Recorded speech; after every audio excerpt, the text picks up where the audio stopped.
I matched with someone recently. The conversation was good. I mean, actually good.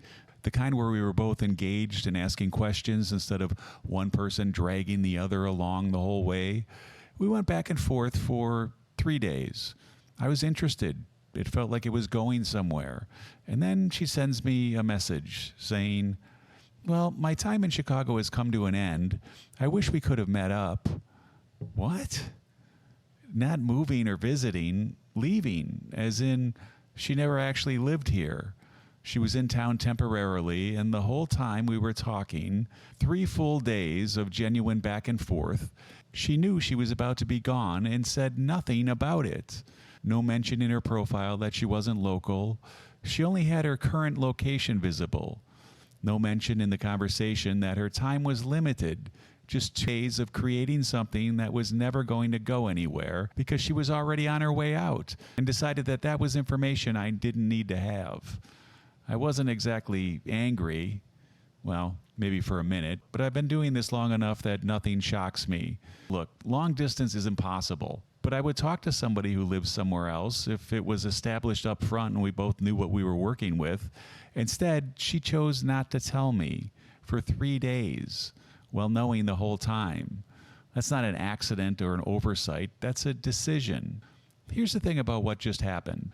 On a dating app, there's zero accountability for making that increasingly common choice. She didn't lose anything by wasting 3 days of my time because she knew it all along. There was no consequence, no system that flags her profile, no record anywhere that she did this. She just moves on to the next match and does the same thing to someone else if she feels like it. And I move on too, because what else is there to do? The apps are built on self-reported information, no verification or accountability. You say you live in Chicago, the app doesn't check. You say your age is 38, sounds right. You say you're looking for something serious, fine by us. You post photos from 5 years ago, hey, good for you. The entire app runs on the honor system. And here's what happens when you build an app that relies on the honesty of its members, with no means of enforcement or consequence for breaking it. People break it. Just ask anyone living in the city of Chicago how well the system works. Not everybody breaks it, but after a year of this, enough people do that you start to automatically factor it in. You assume the location might be wrong, the age might be off, the stated intentions might not match their actual behavior, and you assume something is probably not quite what it appears to be, because, from my experience, the app doesn't protect you from any of it. That's a shitty way to approach finding a connection with somebody, but it's also just accurate. Don't forget, the apps didn't start like this. The original promise of dating apps, and the thing that made them exciting when they first launched, was essentially a digital matchmaking service, an algorithm that would learn who you are, understand what you're looking for, and give you compatible matches from a pool of people you'd never encounter in your daily life. That was the pitch. Sophisticated technology does the work of finding compatible people so you don't have to wade through everyone who isn't right for you. And in the early days, they were closer to it, at least.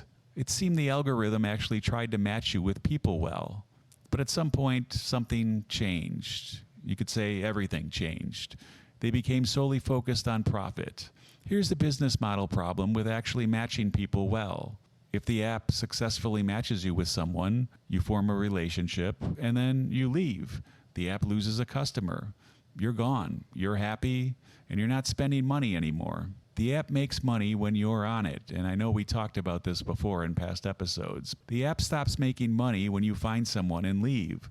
So think about what that means for how the algorithm now works. The incentive is never to match you so well that you find what you're looking for and disappear. The incentive is to match you just well enough to keep you hopeful, to give you the occasional glimpse of something that might be promising, but to keep you swiping and engaged in the end, to keep you paying for premium features that promise better matches. Well, the underlying business model depends on those better matches never quite materializing. Sprinkle in a few compatible people to keep you believing it might work. Surround them with people on the fringe who aren't really right for you. Keep you in the system indefinitely. That's just what happens when a business model is built on engagement rather than outcomes. And it's the exact opposite of how a real matchmaking service works. A matchmaking service has a completely different incentive structure. Their business model is built on successful matches. Their reputation depends on it. A matchmaker who never actually matches anyone doesn't stay in business. The financial incentive and the stated goal are aligned rather than working against each other. I was approached by one recently, a legitimate Chicago matchmaking service that wanted to bring me on as a candidate.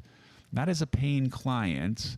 The women typically pay for the service and the men get approached and vetted separately. It's a fundamentally different model, and what immediately struck me was the accountability built into every part of it. The matchmaker knows who you are. She's met you. She's made a personal judgment about whether you're worth introducing to her clients. After all, she has her reputation on the line every time she makes a match.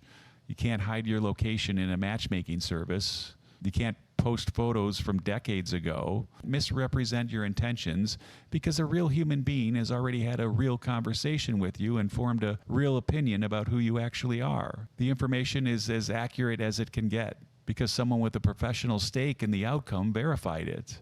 That's the entire problem with the app, solved in one structural change. Same stated goal, completely opposite financial incentives, completely different outcomes.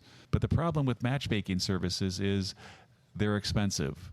I mean, not slightly expensive, significantly expensive. The good ones charge thousands of dollars for access to their network, which makes sense when you think about what you're actually paying for: a human being's time and expertise and professional judgment and a network of vetted candidates. That's not free. That's not even close to cheap.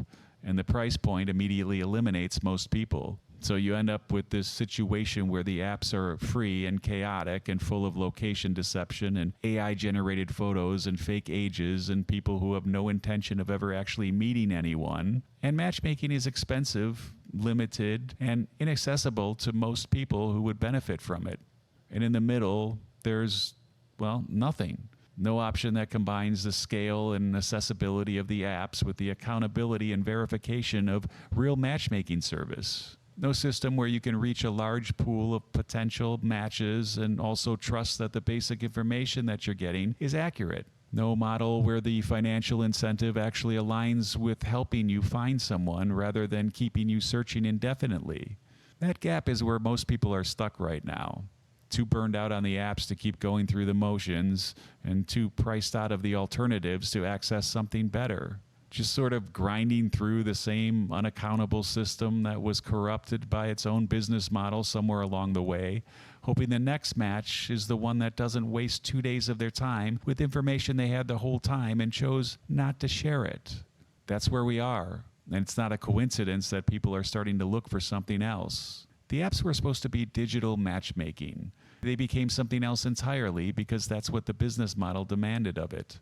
Matchmaking services offer what the apps abandon, but they're out of reach for most people financially. The question that's starting to get interesting is whether anyone can build something in between. Something with the reach of an app and the accountability of a matchmaker. Something where the financial incentive is actually aligned with the outcome people are paying for. I've been talking to someone who's trying to do exactly that. I'll have more on that in an episode soon, in an interview with that person. But in the meantime, if you're on the apps and you're exhausted and you keep asking yourself whether there's another way, the answer is that people are working on it. And the fact that they're working on it tells you that enough people have had enough 2-day conversations with someone who knew they were leaving the whole time. And someone decided that finally the gap was worth trying to fill.